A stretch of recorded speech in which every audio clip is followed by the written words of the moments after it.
Mengobral ampunan pendosa pajak.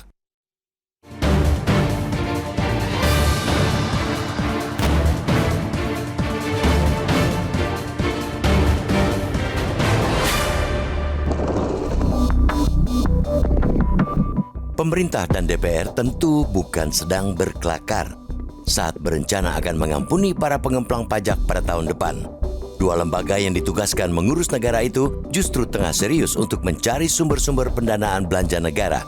Salah satunya dengan mengampuni para pendosa pajak yang seringkali dari kelompok orang kaya dan korporasi besar.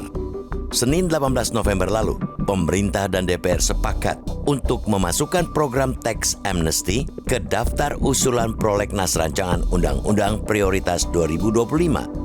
Banyaknya program-program pemerintahan baru yang harus dibiayai di tengah seretnya pendapatan negara menjadi alasan mengapa Bill Gates itu jadi prioritas. Harapannya, tanpa sanksi hukum yang akan dijamin oleh program itu, dapat mendorong pengemplang pajak secara sukarela melaporkan kekayaan mereka dan kemudian membayar pajak mereka. Bagi masyarakat luas yang didominasi kelas menengah ke bawah, program itu tentu memantik kemarahan. Keadilan yang menjadi prinsip tertinggi di muka bumi ini tercederai oleh kebijakan diampuninya para wajib pajak yang tidak patuh itu. Memang, program itu jadi cara yang paling mudah bagi negara untuk mendapatkan pemasukan, tapi dengan cara yang mengganggu prinsip kepatuhan dan keadilan bagi sebagian besar rakyat. Untuk apa bersusah payah membuat undang-undang perpajakan dengan beragam sanksi jika di kemudian hari mengobral ampunan bagi pelanggarnya? Ini sama saja dengan membenarkan lelucon klasik bahwa aturan dibuat memang untuk dilanggar. Program obral ampunan itu jelas menunjukkan negara menyerah terhadap pengemplang pajak. Bendera putih dikibarkan, karpet merah pun dibentangkan oleh negara. Tentu saja hal itu akan menurunkan kredibilitas negara. Masyarakat tak akan percaya lagi negara mampu menjamin kesamaan kedudukan di hadapan hukum dan pemerintahan. Taatnya masyarakat membayar pajak diapresiasi dengan bebasnya pengemplang pajak. Lebih mengkhawatirkan lagi, kelakuan para pengemplang pajak itu akan diikuti masyarakat luas. Karena untuk apa bayar pajak jika suatu saat nanti para pelanggar pajak bakal dimaafkan oleh negara? Pengampunan pajak bagi orang-orang yang selama ini menyembunyikan nilai harta kekayaan mereka juga terasa menyakitkan hati. Kebijakan itu akan dijalankan di tengah rencana pemerintah tetap menaikkan PPN jadi 12% mulai awal tahun depan. Di sini rasa keadilan digugat. Di saat masyarakat luas dituntut bayar pajak yang semakin berat, orang kaya justru sedang menikmati tax amnesty dari negara.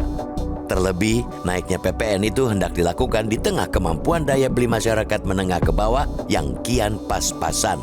Karena itu, ketimbang menyulut rasa ketidakadilan yang kian sempurna di masyarakat, rencana pemberian tax amnesty itu batalkan saja.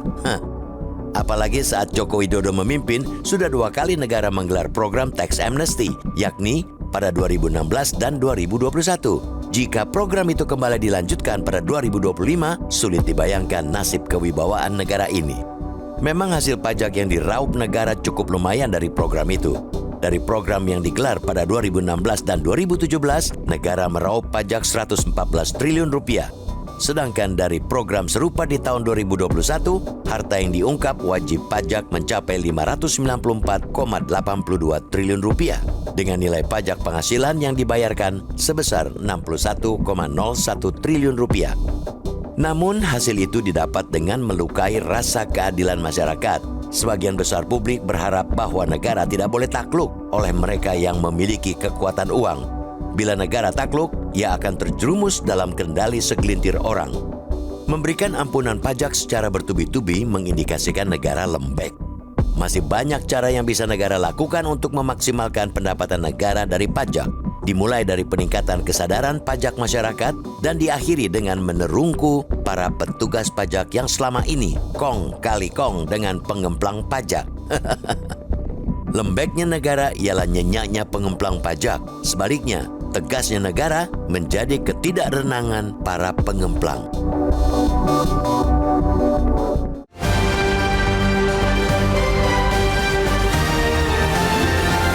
Jelajahi cara baru mendapatkan informasi. Download Metro TV Extend sekarang.